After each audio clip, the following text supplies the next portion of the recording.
Želám vám príjemný a dobrý deň. Sledujete naše vysielanie bez cenzúry 1. v apríli, tak ho tak aj berte, že 1. v apríli. Máme za sebou veľkú noc, tak dúfam, že ste v pohode. Máme za sebou dane, dúfam, že ste tiež v pohode, lebo tohto roku sme platili všetci, ktorí máme nejaké tie firmy. Tí, ktorí nemajú DPH 460 zaplatili a tí, ktorí platia DPH, tak zaplatili 960 eur. Ale prosím vás pekne, to nie je výpalné, hej, lebo niektorí vravia podnikateľi, to je ako výpalné. To nie, to platíme za nejaké tie licencie. Ja chápem našu vládu, že chcela zlikvidovať niektoré tie firmičky, ktoré sú pofiderné a vznikli len tak a okrádajú štát alebo nevykazujú žiadny zisk. Ale sú fakt aj takí ľudia, ako mám kamaráta, ktorý si zariadil autoumývárku chudák pred rokom a pol, tak logicky musel investovať, je stále teda v minuse logicky a či chce, či nechce, musí zaplatiť tých 1000 eur. Najkrajšie na tom je, že preto teraz sa dáva podnet na ústavný súd, že či sa to môže urobiť, lebo podľa našej ústavy každý človek si tu môže založiť firmu, SROčku a nikde nie je napísané, že by mala byť zisková. Čo sa tohto týka, tak naozaj podľa mňa ale talianskí mafiáni by sa mohli učiť, že ako sa to robí takéto, lebo oni tam strieľajú samopaly a bomby vybuchujú na Sicílii a čo ja viem čo. A tu sa to pekne v parlamente urobí potichu v bielých košielkach. A mimochodom, pamätáte si ešte na tej takej strany, že schránková firma, že každá, aby sa zase niektorí neurazili, takmer každá naša politická strana sa zistilo, má nejaké schránkové firmy, kde si po svete, v Belize a v Paname a ja neviem kde. A ako krásne sa na to zabudlo. Už je o tom ticho, žiadne schránkové, zase sú všetci čistí. Ako obvykle. Ale tak poďme na príjemnejšie veci. Z východu republiky fantastická správa v jednej obci, nebudem menovať, aby sme nerobili reklamu, si predstavte, tak miestni Rómovia prvýkrát v histórii zaplatili za odvoz odpadu, tak tam normálne prišla firma s nákladnými autami, oni to vyzbierali a ten odpad odviezli. Super vec, krásna. Čo ma zaujalo, je tá veta predtým, že prvýkrát v histórii obce. Republiku máme od roku 1993, teraz je rok 2015, srdečne blahoželám. K tejto udalosti ešte jedna taká naozaj príjemná. Stala sa v Plzni naozaj gitarista od Frantu Nedvieda, mi to rozprával, má snúbenicu, žije v Plzni, veľká ako ochrankyňa zvierat. Tam chodili žaby cez štvorprúdovú cestu. Tak oni sa rozhodli, že popod tú štvorprúdovku jedna firma vykopala tunel, dali tam rúru a oni chodili zbierať tie žaby a dávali ich pekne do tej rúry, aby sa žabičkám nič nestalo. Na druhom konci tej štvorprúdovky dali súd, tie žaby tam padali a oni každé 2-3 hodiny chodili ten súd vysypať. Krásne, všetky žaby boli zachránené. No ťažká, naozaj namáhavá práca, 8 až 12 hodín denne ste zohnutí, zbierate žabičky pekne, chod do rúry, aby sa ti nič nestalo a tam prejdeš. Potom po 3 hodinách prešli na druhú stranu tej štvorprúdovky a pri tom súde stáli 3 bociany a žrali tie žaby rovno odtiaľ z toho. Také švédske stoly si urobili. Prírodu neoklameš. Moje obľúbené okienko úplne od veci. Slovenskí vedci zistili, že ženy na strednom Slovensku majú nedostatok horčíka. V okienku úplne od veci. Jano Snopko. Som si nasadil tieto veci, tak viete, že budem čítať, aby ste nemysleli, že len vymýšľam. V minulom vydaní sme hovorili o žilinskej nemocnici. Takže pán premiér vyhodil pána riaditeľa, dal tam iného pána riaditeľa a čo urobil pán nový riaditeľ v žilinskej nemocnici? Okamžite prepustil tých 13 lekárov, ktorí poukazovali na ten zlý stav, ktorý tam je. Tak toto ako prvé urobil nový pán riaditeľ. Ako povedal Béla Bugár, toto je výsmech aj premiérovi Robertovi Ficovi a žiada odvolať ministra zdravotníctva, aj tak ho neodvoluje. To je zase taký folklór budeme mať. Ale je tu hneď za tým, na tej istej strane, jedna správa, z ktorej až zamrazí a nebudem ja robiť ani záver. Úsudok si urobte sami, počúvajte pozorne. Neznámi páchatelia ukradli v noci z piatka na sobotu z fakultnej nemocnice v Žiline približne 9500 eur z finančnej zbierky Deň narcisov, ktorá bola vyzbieraná na Ligu proti rakovine. Peniaze ukradli z uzamknutej miestnosti fakultnej nemocnice v noci v 10 vedrách a odniesli ich preč. Takže ja vám to poviem ešte raz ako trošku pomalšie. Z uzamknutej miestnosti fakultnej nemocnice v tejto v Žiline ukradli v 10 vedrách peniaze, ktoré boli vyzbierané na Ligu proti rakovine na Deň narcisov. 9500 eur. Po slovensky to znamená, páchateľ si odomkol, to znamená, že musel mať kľúče. Páchateľ musel vedieť, na čo sú tie peniaze, keď boli označené ako deň narcisov a Ligu proti rakovine. Napriek tomu si ich stade odniesol. Ako hovorím, záver nerobím, urobte si ho sami. Minule sme tiež hovorili o práci na vašom novom Bratislavskom moste, z ktorého bude možno aj tunel, takže 2 v 1. Boli sme sa tam aj pozrieť a práce úspešne pokračujú. Nakoniec pozrite sa sami.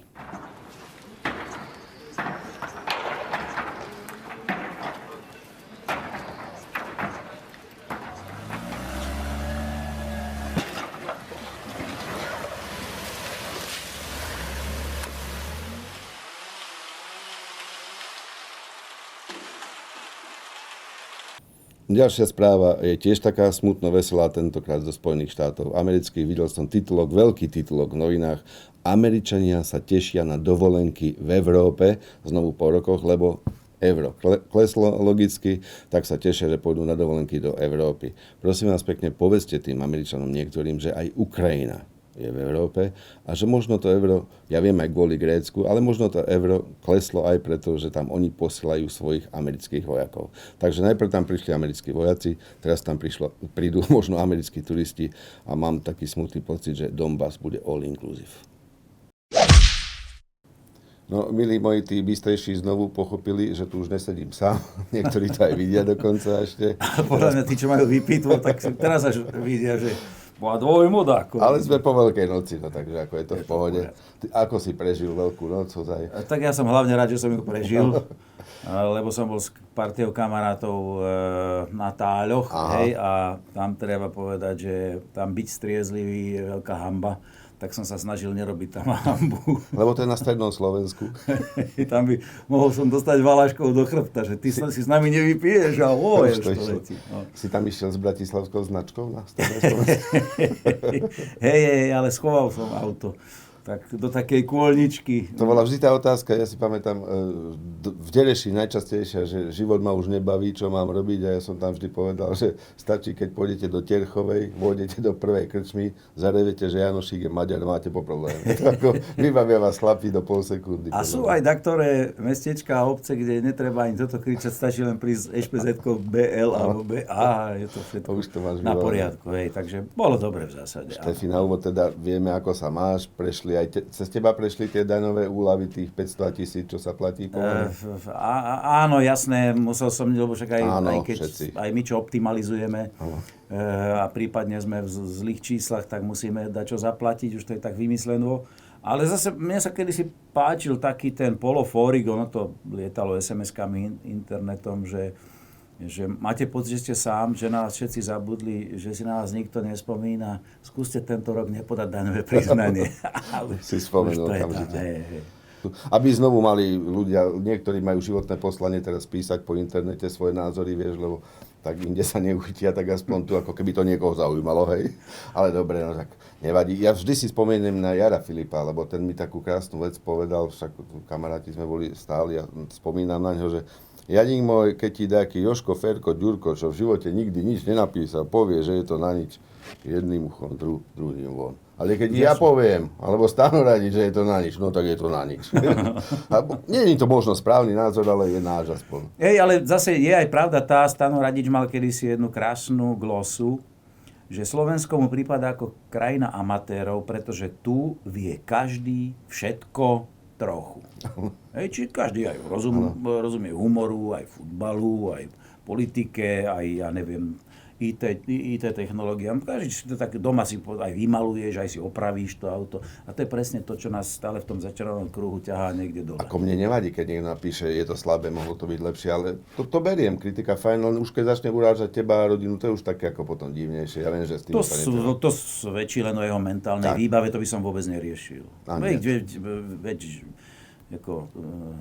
Percento príčetných ľudí v tejto krajine zase nie je až také vysoké, čiže netreba to brať potom osobne. Ako väčšina ľudí je taká, čo si povie, že to ma nemôže uraziť predsa. No ono je to taká sranda, že niektoré televízie už varenie považujú za zábavu, že Tam máš normálne, že Jasné. varenie a pod tým napísané, že zábava. Jasné. Tak ako... Konec koncov modré z neba, nič proti formátu, ale bolo zaradené, dokonca neviem, či vyhralo OTA ako zábavný program. To už ako dosť. Ako fakt. Ale tak ako, no, žijeme v krajine paradoxov, no tak ako, treba to tak brať, že tam, kde sa plače, to je zábava, a tam, kde sa zabáva, to je smutné. Neviem. Dobre, a ja som už na začiatku spomenul, že keď tu mám Štefana, tak ho využijem. Kedysi dávnejšie sme písali také monológy istého pána primátora zo stredného Slovenska. Podobnosť bude čisto náhodná, to povieme na rovinu, hej, aby sme neurazili. Keď sa náhodou niekto spozná a urazí sa, ako vravíme my na strednom Slovensku, nech sa hodí o zem.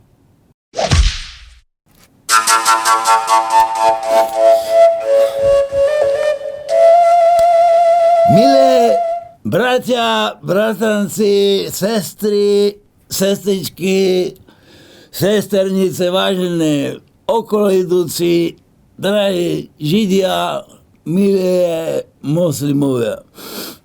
Už ste sa určite ani vo sne nezúfali, že sa vám takto ešte dakedy zhovorím, ale keď som zase kandidoval na primátora, a vy ste ma zase nezvolili, tak sa vás pýtam, čo vy proti nemáte?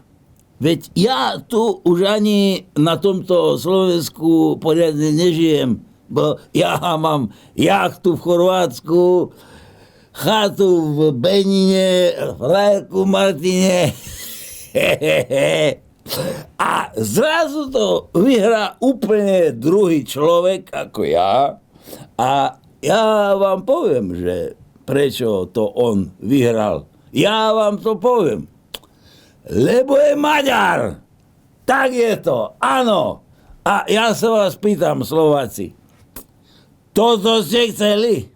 Toto ste chceli, aby nám tu po Slovensku sa rozťahovali Maďari a skladali nám tu korejské auta? Toto ste chceli? Veď aj milé, som bol v Debrecine, lebo som komárne zabudol odbočiť a som prišiel do Debrecina. A viete, kto bol v Debrecine? Áno, Maďari, tak je to. A ja vám poviem jedno. Alebo aj dve. Ja a Matrica Slovenska si myslíme, že by sme sa mali venovať vážnejším problémom ako to, že náš pán premiér má každé 2 mesiace druhú asistentku a tretie auto. A ja vám poviem, prečo on má stále novú asistentku. Ja vám to poviem. No lebo je Maďar. Áno, tak je to. A aj tá gorila, čo za ňou chodil do toho bytu, aj tá gorila je Maďar. A ja sa vás pýtam, Slováci, toto ste chceli? Toto? Aby nám sem chodili samé maďarské gorily a maďarské asistentky? Toto ste chceli? A veď, dobre, však nie je to jedno. Aj tak sa to mne vykrikuje, že mám vilu za 10 miliónov. Dovolte, aby som sa zasval. Však toľko stále pozemok. Takže ja to tam v pokoji dako dožijem, to sa o mňa nebojte. A to by bolo asi tak zhruba v trojuholníku alebo v kocke všetko. Žite si tu ako chcete. Ja sa s vami lúčim heslom: nech žije slovenská národná sranda, nech žije ja a majte sa dobre a píte na zdravie a dovidenia.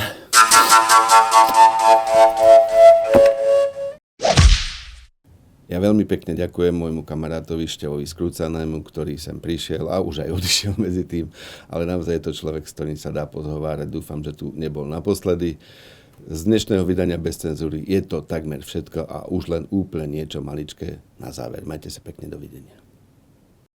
Vážení prítomní, milé bratia, sestry, sesternice, brazanci, dovoľte mi, aby som sa ja tu vyjadril k tomu, čo ma znepokojuje, ale ešte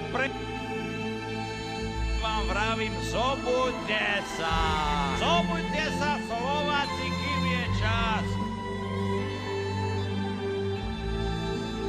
Zobuďte sa, vám vravím.